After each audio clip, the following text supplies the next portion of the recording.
बुलढाण्याच्या मोताळा तहसील कार्यालयामध्ये निवासी नायब तहसीलदार म्हणून कार्यरत असलेले कौतिकराव रावळकर यांनी माती वाहतूक करणारं वाहन कुठलीही कारवाई न करता सोडून देण्यासाठी 4,000 रुपये आणि यापुढे वाहनावर कारवाई करण्यात येऊ नये यासाठी 10,000 रुपये असे एकूण 14,000 रुपयाच्या लाचेची मागणी करण्यात आली होती।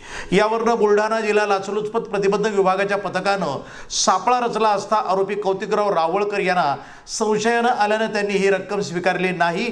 मात्र त्यांनी लाचेची मागणी केल्याप्रकरणी लाचलुचपत प्रतिबंधक विभागानं त्यांच्यावर गुन्हा दाखल करून अटक केली आहे। आज रोजी आम्ही तहसीलदार मोताळा तहसील कार्यालय येथून निवासी नायब तहसीलदार श्री रावळकर यांना ताब्यात घेतलेला आहे। त्यांनी आमच्याकडे अशी तक्रार प्राप्त झाली होती त्यांच्या विरोधात मातीची गाडीचा टिप्पर चालवण्यासाठी आणि सोडलेला टिप्परचा मोबदला म्हणून 4,000 आणि महिन्याला एका गाडीचे 10,000 असे 14,000 लाच मागणी होत असल्याबाबत तक्रार प्राप्त झाली होती। त्या अनुषंगाने आम्ही 13 फेब्रुवारी 2025 रोजी श्री रावळकर निवासी नायब तहसीलदार मोताळा यांची मोताळा तहसील कार्यालय येथे पडताळणी केली असता त्यांनी 14,000 रुपये लाच मागणी केली पडताळणीप्रमाणे। परंतु पडताळणी दरम्यान त्यांना संशय आल्याने सापळा लावला असता सापळा दरम्यान त्यांना संशय आल्याने त्यांनी तक्रारदार यांच्याकडून लाच स्वीकारली नाही।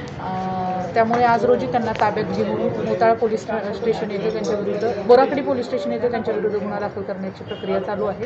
त्यांना आता ताब्यात घेण्यात आलेले आहे। मी बुलढाणा जिल्ह्यातील सर्व नागरिकांना असे आवाहन करते की आपल्याला कुठल्याही शासकीय अधिकारी अथवा कर्मचारी त्यांच्या वतीने इतर खाजगी इसम यांनी शासकीय काम करण्यासाठी शासकीय फीशिवाय इतर कुठलाही मोबदला तो पैशाच्या अथवा वस्तूच्या स्वरूपात असेल तर त्यांनी लाचलुचपत प्रतिबंधक विभाग बुलढाणा येथे संपर्क करावा।